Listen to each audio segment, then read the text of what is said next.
Selamat berjumpa kembali dalam Mainan Audio Sahabat Perjalanan. Hari ini adalah hari Jumat 8 November 2024. Tema renungan saat teduh kita dengan judul Disediakan Sebelum Diminta. Firman Tuhan terambil dalam 1 Korintus pasal 2 ayat yang ke-9. Tetapi ada tertulis apa yang tidak pernah dilihat oleh mata dan tidak pernah didengar oleh telinga dan tidak pernah timbul di dalam hati manusia, semua disediakan Allah untuk mereka yang mengasihi Dia. Mari kita berdoa.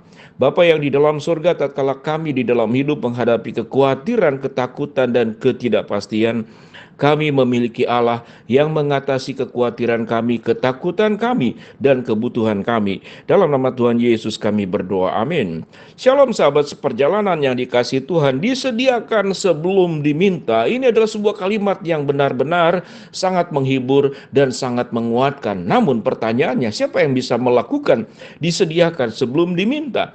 Yang terjadi dalam kehidupan real dan nyata keseharian kita, diminta pun tidak disediakan. Suatu kita meminta suatu, maka orang lain akan memberikan respon, minta saja, cari usaha. Aku saja mencari usaha kerja keras, belum tentu mendapatkan. Sedangkan engkau tiba-tiba mau meminta tanpa berusaha. Itulah respon manusia.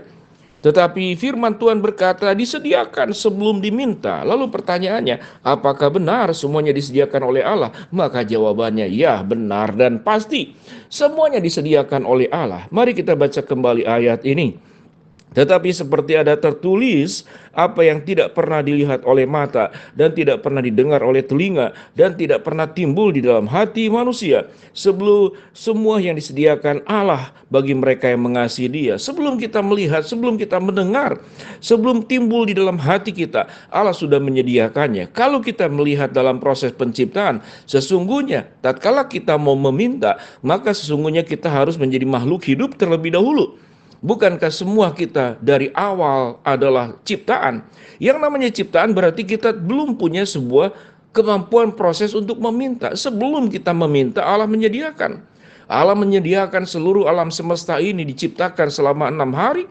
Dan manusia diciptakan sebagai makhluk yang paling baik daripada seluruh ciptaan yang ada. Itu bukti bahwa Allah menyediakan sebelum diminta. Bahkan sewaktu kemudian Tuhan menciptakan Adam, bahwa Adam membutuhkan seorang penolong, Allah menyediakan.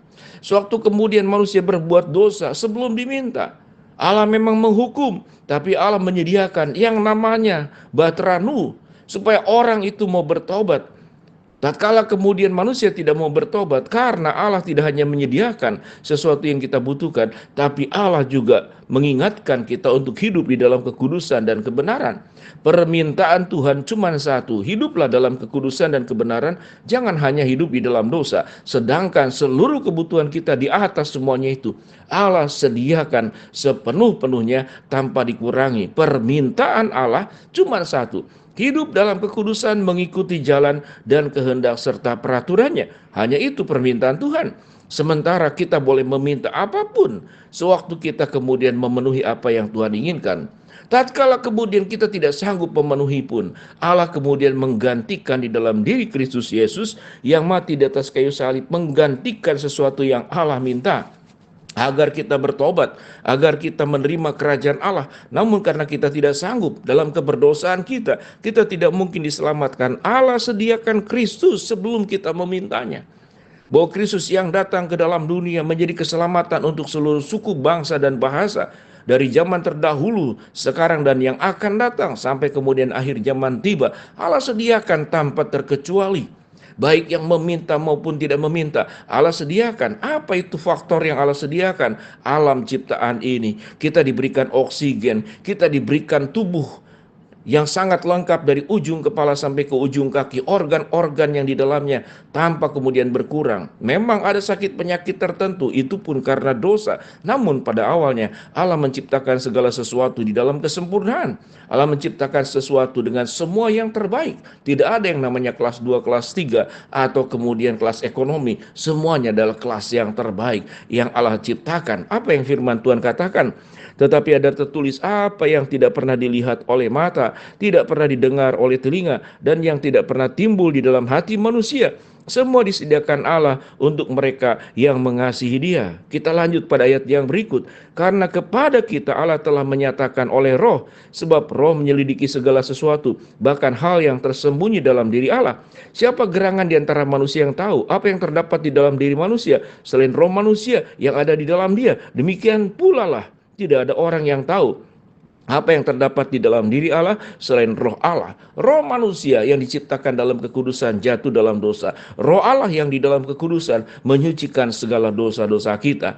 Berprasangka baik kepada Allah adalah sesuatu yang seharusnya kita lakukan. Namun manusia seringkali kemudian berprasangka buruk kepada Allah. Apa itu prasangka buruk? Tuhan itu tidak ada. Kalau saya tidak berusaha, kalau saya tidak berjuang, kita hanya minta kepada Allah. Itu sesuatu yang tidak mungkin. Mana mungkin Allah kemudian memberikan sesuatu yang kita minta, karena Allah itu tidak ada.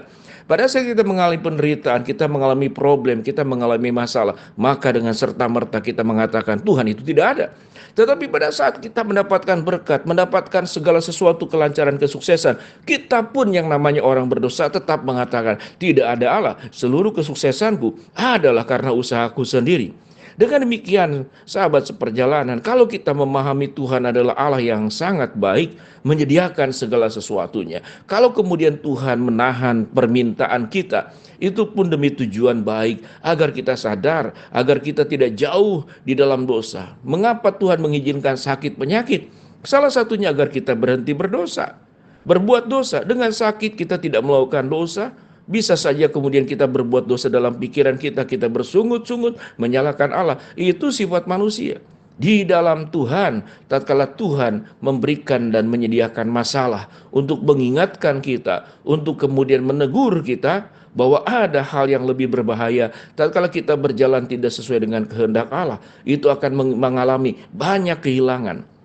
Tuhan memberikan kepada kita hak untuk memilih, hak untuk memutuskan, hak untuk menentukan. Namun tatkala kita salah menentukan, maka seluruh berkat-berkat Allah yang tersedia, yang sedemikian sempurna, sedemikian baik, bukan berarti Tuhan tidak menyediakan, tapi kita memang berjalan menjauhi Tuhan, menjauhi berkat-Nya, menjauhi katakanlah anugerah-Nya, menjauhi segala sesuatu yang Tuhan sediakan. Maka perjalanan kita akan menuju kepada kebinasaan, bukan kepada kehidupan yang kekal, bukan kepada sukacita surgawi yang Allah sediakan di suatu hari nanti, dan yang Allah sediakan juga di saat sekarang dengan semua perlengkapan yang terbaik yang Tuhan berikan kepada kita. Sahabat seperjalanan, biarlah kita boleh berprasangka baik kepada Allah. Kalau kita mengalami kekhawatiran, ketakutan, adalah perkara yang sangat wajar dan manusiawi.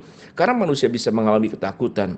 Tapi Tuhan bukankah sebagai pribadi yang mengatasi ketakutan kita? Janganlah khawatir, janganlah takut. Aku ada bersama dengan engkau. Aku akan bertindak tepat pada waktunya. Marilah di dalam segala kesulitan yang kita hadapi, apa yang firman Tuhan katakan, Allah sudah menyediakan segala sesuatu sebelum kita memintanya. Allah sudah menyediakan yang terbaik sebelum kita menyampaikannya, mengutarakannya. Tugas kita sebagai anak-anak Tuhan, hiduplah dalam kebenaran, hidup dalam kekudusan, hiduplah dalam jalannya, lakukan kehendaknya. Jangan hawa nafsu kita yang bertata di atas hidup kita, yang membuat kita akan mengalami kebinasaan. Mari kita berdoa.